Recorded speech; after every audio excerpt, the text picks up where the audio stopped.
Qual a sua avaliação desse sinal verde ou uma autorização provisória antes de o parlamento também definir o tempo que se estima para que essas medidas sejam colocadas em práticas nos diferentes países da União Europeia e aqui do Mercosul? Vamos lá, então. Eu acho que a gente tem que pensar que o que a gente está lidando agora é com a primeira assinatura dentro do contexto do Parlamento Europeu desse acordo provisório, né? A assinatura do Parlamento Europeu, ela exige a passagem desse mesmo acordo dentro dos parlamentos dos países membros da União Europeia, que ainda podem ter toda uma negociação interna dentro desses países. Então, há uma validação posterior dentro da comunidade europeia como um todo desse acordo que ainda tem que acontecer. Também no contexto brasileiro, essa assinatura ela não é validada imediatamente, ela precisa passar pelo Congresso brasileiro também para gerar efeitos. Então, nesse momento, a gente tem a assinatura, a gente não tem a ratificação desse tratado, são momentos diferentes para a validação do tratado. Então, cada país da comunidade europeia agora tem que ratificar dentro dos seus respectivos parlamentos, né, esse acordo comercial da União Europeia com o Brasil, mas é um excelente sinal com relação ao progresso dessa negociação. Eu concordo com o que a Rosana dizia agora há pouco, que realmente trata-se de uma vitória que está muito vinculada ao próprio Donald Trump, né? A essa questão tarifária, as dificuldades dessas negociações, porque abre um mercado com o Brasil e abre uma oportunidade de negociações mais estáveis e interdependentes entre os dois blocos. Claro que ainda tem água para rolar, ainda pode acontecer mais coisa nessa jogada, então esse acordo que está na mesa agora não é o acordo final, mas ele é com certeza uma postura bastante assertiva da União Europeia com relação às negociações com o Brasil. Finalmente saiu do nível da intenção, agora existe um documento, que é um documento que vai servir de base nos congressos da União Europeia, Congresso da União Europeia, que eu quero dizer dos países membros da União Europeia, e também que vai ser negociado diretamente aqui dentro do Brasil para ratificação. Então, a gente tem esse momento novo na negociação e tem um documento realmente presente, né, que vai ser agora avaliado e vai evoluir ainda. Então, é bem importante esse momento e eu acho que é sim uma vitória muito grande da parte do governo brasileiro com relação a abrir, né, essa via de negociação formal aí para o mercado brasileiro. Bom, o nosso setor de vinhos aqui é um dos mais preocupados, mas claro, há setores que ganham e há setores que perdem, como de resto em toda negociação é assim, né, professor? Lá na Europa também há setores que ganham e há setores que perdem. Eu queria que o senhor nos explicasse quais são os setores mais beneficiados no Brasil e especialmente no Rio Grande do Sul, já que temos esta proximidade aqui com os outros países do Mercosul. No Rio Grande do Sul, no caso do Rio Grande do Sul, sem dúvida, o setor agro, né? Todo o setor do agro agora, dentro do que nós temos com mais competitividade, que é a produção primária, não tanto em bens mais industrializados por parte do agro. Então, na venda, por exemplo, de frutas, cítricos, esse tipo de questão, a gente tem uma vantagem muito boa com relação ao mercado europeu, com relação ao custo da nossa produção. Como tu colocaste, a questão dos vinhos, por exemplo, a nossa competitividade é muito mais baixa. Então, a tendência é o vinho chegar mais barato aqui, né? Mas a gente conseguir vender mais frutas, por exemplo, para a comunidade europeia com um preço melhor. Então, esse é um primeiro lado do mercado que deve ser bastante favorecido. É claro, mais uma vez, isso vai esbarrar nessas negociações locais, porque a gente sabe que, por exemplo, vocês já mencionaram, né? A França e a Irlanda são dois atores bem importantes aqui. A França, pelo próprio setor do agro na França, né, da produção agrícola na França, que faz uma pressão política muito grande contra esse tipo de acordo bilateral, multilateral, porque acaba atrapalhando a competitividade do setor lá e os preços lá. Então, a capacidade de venda do setor lá acaba sendo muito complicada internamente, né, porque não tem como competir com o preço que a gente imprime para esses produtos aqui no Brasil. Mas com relação ao Rio Grande do Sul, é sobretudo no setor produtivo, com relação às frutas, com relação, talvez no setor de pecuária também isso atinja positivamente, né? Agora, quando a gente está lidando com bens mais industrializados, a nossa competitividade tende a baixar na comparação com a União Europeia. Daí é posto, né? Os bens produzidos e industrializados na Europa que tem maior competitividade no Brasil, incluindo, por exemplo, o vinho. Então, aqui tem essa troca, em alguma medida, que a gente vai fazer. Alguns setores acabam perdendo competitividade internamente para que outros setores tenham atratividade, né, para exportar para a União Europeia. O impacto é um tanto heterogêneo, mas no geral se vê como muito positivo. Se pegar, por exemplo, a indústria de máquinas, não é, professora, que é forte aqui no Rio Grande do Sul, algumas máquinas, como máquinas agrícolas, vêm de forma muito positiva, porque nós temos este conhecimento, esta tradição de produzir máquinas agrícolas competitivas que podem se encaixar bem no mercado europeu. Por outro lado, máquinas para a indústria de alimentos, que a Itália, Portugal, a França tem um conhecimento, uma tradição muito maior do que a nossa. É muito difícil a gente conseguir já competir sem acordo União Europeia-Mercosul. Neste segmento, por exemplo, esse segmento vai ter um pouco de dificuldade. Mas sobre a tramitação, para entender quando é que sai do papel isso efetivamente. Agora tem que passar pelo parlamento. As estimativas são de que a votação lá vai ser favorável à aprovação do acordo União Europeia-Mercosul. Mas em relação a este outro ponto, que é a avaliação interna nos países. Como é que fica, por exemplo, se um país tiver uma decisão diferente do outro? Porque a Alemanha e a Espanha são países que querem muito o acordo com o Mercosul. Por outro lado, tu tem essa resistência gigante da França. O que pode ser diferente depois dessa apreciação local? Como pode ficar o acordo com um país, né, o comércio com a Alemanha, por exemplo, e Espanha, e o comércio com a França? Excelente. Essa é um pouco difícil para quem não acompanha, né, esses trâmites do direito internacional comercial, do direito internacional nessas questões, entender como é que essa parte funciona, porque é realmente complexo. Então, todos os países membros da União Europeia, eles têm que fazer a apreciação desse acordo comercial, obrigatoriamente. Eles não podem ignorar que o acordo existe. Então, eles precisam incorporar esse acordo dentro das suas legislações nacionais de alguma forma. Mas eles podem fazer o que nós chamamos de reservas.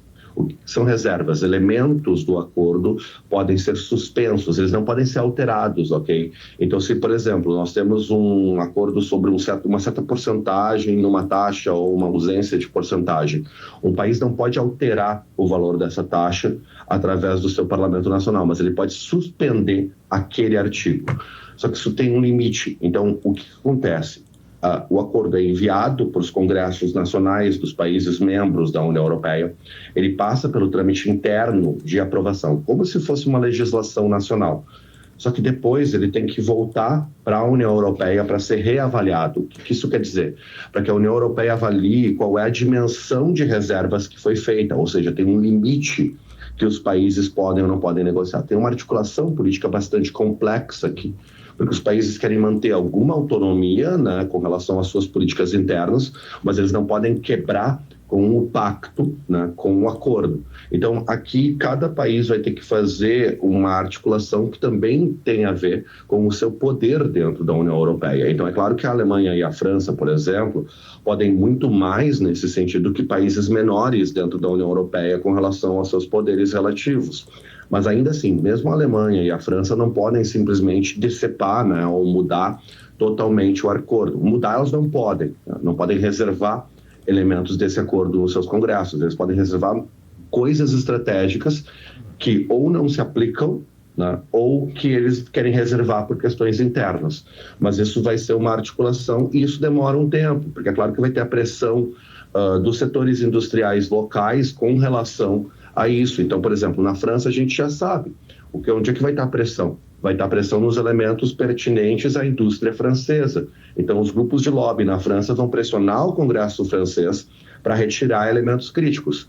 Só que não pode retirar o suficiente para descaracterizar o acordo. Então, tem uma articulação política bastante complexa. Professor, quais elementos críticos, para a gente conseguir enxergar, quais poderiam ser retirados e quais não poderiam, por exemplo? Eu vou ser honesto com vocês que eu ainda não li todo o acordo, mas assim, o que eu diria no caso da França? O que é pertinente à questão do setor de laticínios, por exemplo, na França, é um setor que tem muito poder internamente na França. Então, por exemplo, se o Brasil está trabalhando com questões de queijo que podem afetar o preço do queijo na França, isso vai entrar muito fortemente dentro das deliberações. Todo o setor vinculado à produção de frutas, que na França é muito forte também, todas essas questões podem afetar. E a gente sabe que esse setor é um setor que faz pressão política direta dentro da França, né? Então, vai fazer greve, vai paralisar as operações, vai fazer protesto na frente do Ministério da Agricultura, né? A gente sempre vê isso nas notícias. Então, essa é uma tendência muito forte. Se eu tivesse que apostar no caso da França, eu apostaria em todas as dimensões vinculadas ao setor agrícola, que tem mais poder de fogo com relação a fazer pressão política dentro da França através dos sindicatos, né? Sejam dos empregados, sejam patronais, lá no contexto francês. Então, o senhor falou que isso pode levar um tempo, e a Rosane estava frisando aqui que acompanha essas discussões há 26 anos. Quanto tempo para a gente entender que se de fato é uma aprovação provisória que mostra uma luz no fim desse túnel, no sentido de chegar a um desfecho, ou se vai se arrastar por mais muito tempo? Olha, a minha intuição é que deve ser relativamente rápido, porque o acordo, o provisório já gera efeitos. Então, vai ter uma ansiedade muito grande para parar, né, os efeitos negativos, ou pelo menos para ter certeza de como esses efeitos negativos vão afetar as indústrias locais. Então, a articulação local começa imediatamente, porque imediatamente ele gera efeitos, né? Os efeitos não estão atrasados, vai começar a gerar efeito logo. Então, a gente deve começar a ver os mecanismos de pressão muito rapidamente. Se não me engano, há um tempo determinado dentro da União Europeia para o cotejo, né, para a análise desses acordos dentro dos países membros. Então, eu acredito que tem uma determinação com relação a isso que vai até 2 anos, se eu não estou enganado, mas eu acredito que vai ser menos tempo que isso. Acho que até o final desse ano, essa situação já está concretizada dentro dos congressos locais. A gente está mesmo ainda navegando no escuro, né? Tem muitas coisas que ainda precisam ser definidas, mas aqui no Brasil está tudo certo. Ou tem alguma coisa que ainda precisa ser votada pelo Brasil? Não, na realidade o Brasil também, porque por enquanto, Rosane, o que a gente tem é a assinatura, nós não temos a ratificação. Então isso precisa passar pelo Congresso Brasileiro também, ok? Como é um acordo internacional, o Congresso Brasileiro precisa ratificar esse acordo para que ele tenha efeitos legislativos no Brasil. Então, para ele ser obrigatório no Brasil, para ele ter força de lei no Brasil, ele precisa passar pelo Congresso Brasileiro. Mas a tendência, como de forma geral, né, ele tende a favorecer os interesses da indústria brasileira, a tendência é que a passagem seja feita com relativa rapidez, uma vez que ele seja enviado para o Congresso. Então, esse documento vai ser enviado para o Congresso brasileiro. Tanto o nosso legislativo vai poder também fazer reservas em cima de elementos desse acordo, ok? Mas a tendência é que isso não seja feito, porque o Brasil já está em posição de vantagem aqui nesse acordo. Ele é um acordo que tende a favorecer o Brasil. Então, se o Brasil devolve para a União Europeia esse acordo com reservas agora, isso seria visto como um passo para trás, né? Porque é um acordo que tende a ter mais lastro no contexto brasileiro. Estava olhando aqui os jornais enquanto o professor respondia as perguntas e eles já estão dando como bem encaminhado, como tendo sido esta votação hoje, como tendo sido emblemática, assim, um avanço importante, né, que precisa ser ratificado, sim, pelo Parlamento Europeu para entrar em vigor, mas, por exemplo, pega um jornal da Alemanha, um dos maiores jornais da Alemanha, né, Estados membros da União Europeia votam esmagadoramente a favor do Acordo do Livre Comércio. Claro que a Alemanha, como nós comentamos, é super favorável a este acordo com o Mercosul. E reforça, que aqui agora já pega o Le Monde aqui da França, né, uma das manchetes é Emmanuel Macron e o governo estão presos na armadilha do Mercosul. Olha o termo que a imprensa francesa usa para referenciar o acordo. E é importante o Le Monde, né? O Le Monde, que é um jornal relativamente progressista dentro do contexto francês. Então, a gente vai ver aqui uma coisa que é interessante na articulação política francesa, porque tanto a esquerda quanto a direita francesa tendem a ser bastante protecionistas do mercado francês. Então, ainda mais no atual momento político. Então, a gente vai ver dentro do parlamento francês uma disputa muito grande com relação ao texto desse acordo.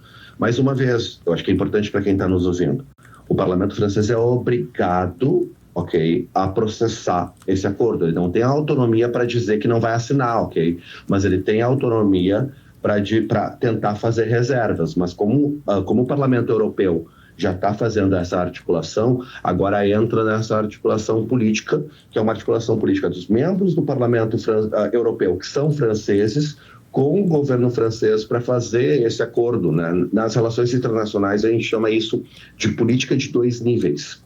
Que é no caso, professor, externa com a interna. Só fazendo um registro, na verdade, o Le Monde hoje usa uma palavra que parece que ele é contra, mas na verdade ele é super a favor do acordo. E ontem ele criticou a resistência francesa.